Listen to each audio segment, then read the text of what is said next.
being involved in Hamlet over the last year has been rewarding, nourishing, and it kept on moving forward and growing.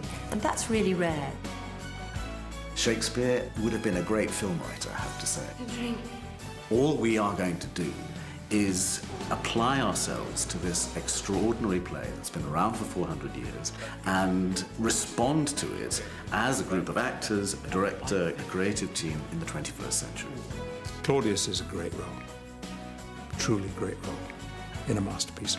More attractive. We'll do scenes 20, 30 times to film them. We'll go over and over and over, and yet it keeps taking me by surprise. You keep finding new stuff. I think Hamlet is a thriller. It's got a ghost, it's got a mad girl, it's got fights, it's got a play, you know, it's got all sorts of elements that make it exciting. I think it is a thriller, and I hope the detail and the excitement of the stage production is conveyed on the screen.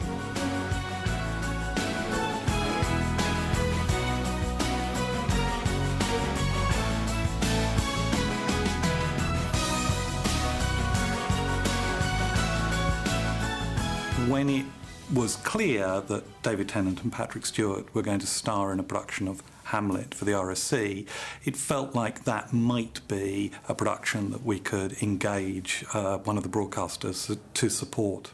When we first heard that we'd got the go-ahead to produce this, you have a fear. You have the fear that, oh my, let's not screw this precious thing up. It wasn't that much of a gamble partly because of the cast, but particularly because of Greg Doran as the director. Greg is a great Shakespearean director. Greg's also somebody who makes productions that are very accessible for audiences. What we wanted to do was not to, if you like, make a good archive of the stage production. It was part of a process which I had begun with Illuminations on a production of Macbeth that we did with Harriet Walter and Anthony Sher. And that was about trying to capture something of the spontaneity and the immediacy of the stage performance on film. I think you've got to be very careful because you've got something very precious, this stellar production, but at the same time it is a theatre piece. And then you've got to be very conscious that people are going to watch 3 hours of Hamlet sitting, at home on their lounges.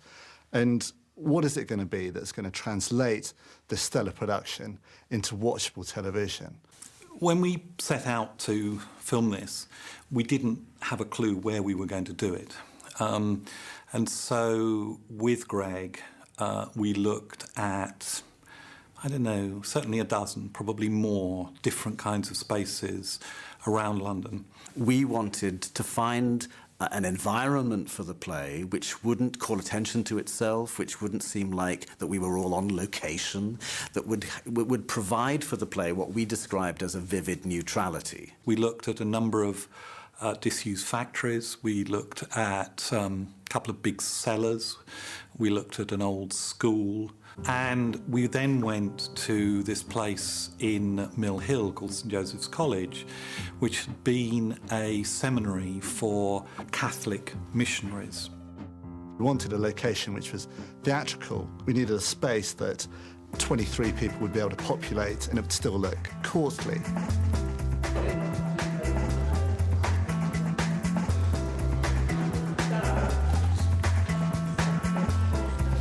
As soon as Greg walked into the main space there, which was a late 19th century chapel, disused, deconsecrated, and a bit of a ruin, but as soon as we walked in there, it kind of felt like it was the right space to make the central space for the film. It didn't have any electricity, it had very minimal running water, so we had to bring all of that in, which carries a cost. On the other hand, because it was disused and waiting redevelopment, the owners were not precious about what we did with it. It also had lots of space for the actors' caravans and the make-up space and catering and so forth.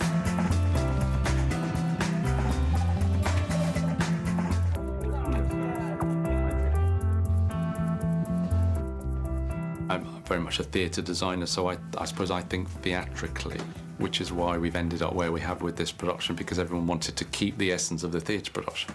There is a central image in the play of the mirror.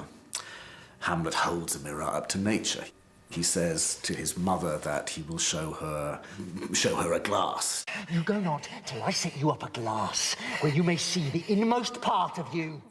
The sense of mirror seemed to capture something for us which we thought could work. The set for the theatre production, therefore, was this huge, giant mirror. The challenge when we came to do the film was how to translate that theatrical image of the mirror into the world of the film.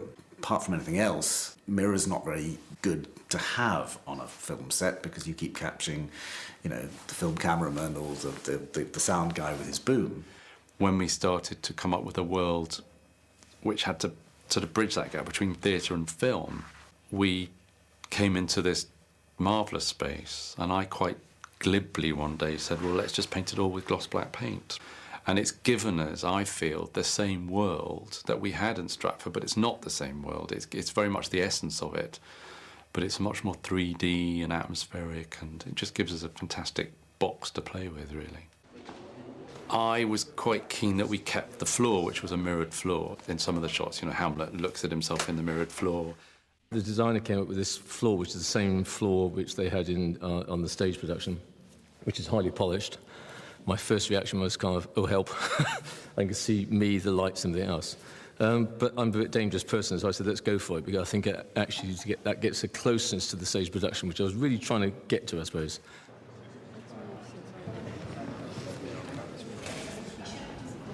Here we go then, very quiet please. Turn over. Ready, take one. Action!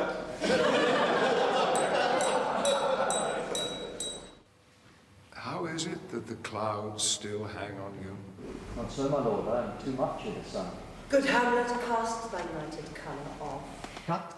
Cut. I've got that moving on next shot. The soliloquies in Hamlet are a real challenge. At the end of the day, it's one bloke talking to you for 2 minutes, 3 minutes.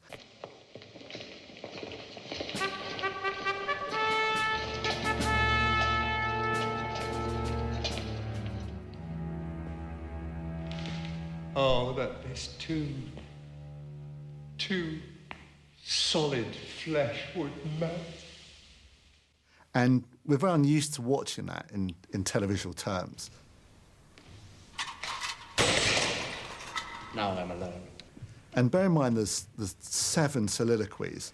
It can't be the same device each time.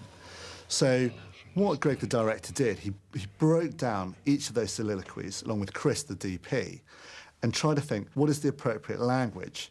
There is an internal process of thinking, which, were it not a play, would just be thinking. But thinking isn't dramatic. You have to use language. Oh, my offence is rank. It smells to heaven. I mean, there's always the pressure of to be or not to be, which I think, Chris and Greg woke up in cold sweats about.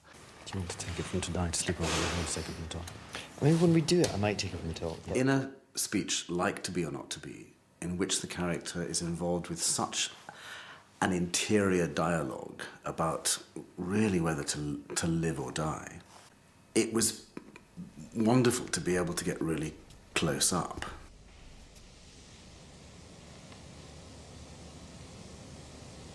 To be or not to be? That is the question. Whether it is nobler in the mind to suffer the slings and arrows of outrageous fortune, or to take arms against a sea of troubles and by opposing end them. When you come to something like To Be or Not to Be, you're trying not to think of the fact that it's probably the most famous speech in English literature. You're simply trying to think, well, where is the character right now? What is his emotional state? What is his intellectual state? And how can you best communicate?